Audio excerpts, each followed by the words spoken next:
Apat na NPA combatants na napatay sa enkwentro sa Impasugong, Bukidnon, inihatid sa kanilang pamilya sakay ng military helicopter. Detalye na balita mula kay Jun Di Makuta, Aris 19. Assalamualaikum, Brother Jun.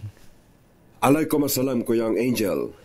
Magkatuwang na naglunsad ng opensiba ang Tactical Operations Group 10 ng Philippine Air Force at artillery operations mula sa Fort Field Artillery Battalion sa bahagi ng barangay Dumalaging, Impasugong, Bukidnon na tinagurian ng militar na main camp ng CPP-NPA-NDF. Batay sa impormasyon na nakalap ng militar, isang pinakamalaking kampo ng NPA-MCMRC ang lugar na ayon sa informers ng militar, posibleng may mga nakatanim na landmines papasok sa naturang NPA camps at ayon naman kay 403rd Brigade Commander Brigadier General Sigfred Tobalado, upang maiwasan ang anumang casualty sa ground troops, nag-request sila ng close air support at itong artillery operations.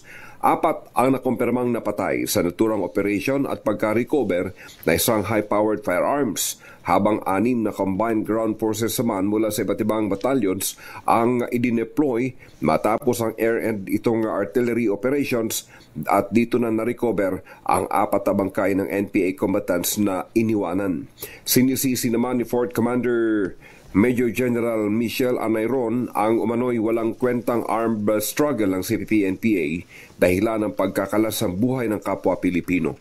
Tinatawagan nito ng pansin ng mga natitira sa kabundukan na tugunin ang panawagan ng gobyerno upang maiwasan ang pagkakalas ng buhay.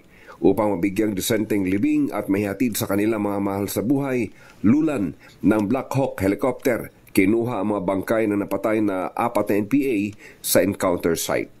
Mula sa Central Mindanao, RH19, Jun Di Makutak, DCRH, una sa Pilipinas, una sa Pilipino. Sukran, Jun.